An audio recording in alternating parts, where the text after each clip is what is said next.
حضور ایک سوال آیا ہے کہ سورہ ملک کی تلاوت پر جو عذاب قبر سے نجات کی بشارت ہے، کیا یہ بشارت سننے والے کے لیے بھی ہے؟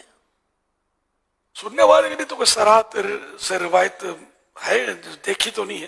پڑھنے کی ترغیب ضرور ہے کہ پڑھے تو یہ منجیہ ہے، قبر کا عذاب سے نجات دے گی وغیرہ. تو اس لیے ہم نے اپنا نیک اعمال کا جو رسالہ ہے اس میں لکھ کر دیا ہوا.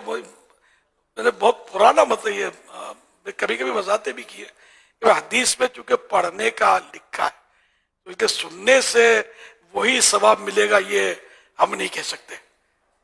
البتہ ویسے ہے کہ قرآن سننے سے پڑھنے سے سننا زیادہ بہتر افضل ہے، لیکن یہ کہ ہم اس میں سورہ ملک میں چونکہ جہاں جہاں پڑھنے کا وہ صراحت سے حدیث میں کہہ دیا گیا تو اس لیے ہم انٹرفیئر نہیں کر سکتے اس میں. تو اس لیے وہ نیک اعمال میں سے جو نیک عمل ہے وہ سننے سے مان لیا جائے گا، لیکن ثواب کتنا ملے گا وہ ہم نہیں کہہ سکتے. تو اس لیے یہ بھی ترغیب ہے کہ جو سن لیتے ہیں ان کو بھی چاہیے کہ حدیث پاک پر عمل کرتے ہوئے پڑھ بھی لیا کریں. یہ ترغیب ہے، نیک عمل میں شامل نہیں ہے کہ یہ کرنا ہوگا تو نیک عمل درست ہوگا. یہ ہم نے آسانی کے لیے دیا ہے کہ سب مل کے پڑھتے، اس معنی یہ پڑھ لیں گے نیک عمل پہ عمل ہو جائے گا. پڑھنا ثواب سے تو خالی نہیں ہے. واللہ تعالی اعلم ورسولہ اعلم عز وجل وصلی اللہ تعالی علیہ وآلہ وسلم.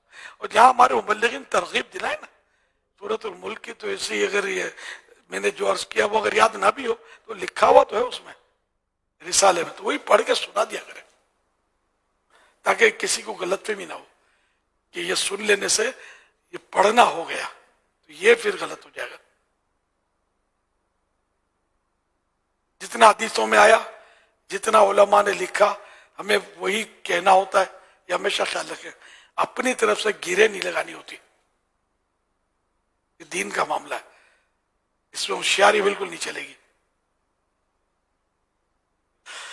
صلو علی الحبیب صلی اللہ علیہ محمد.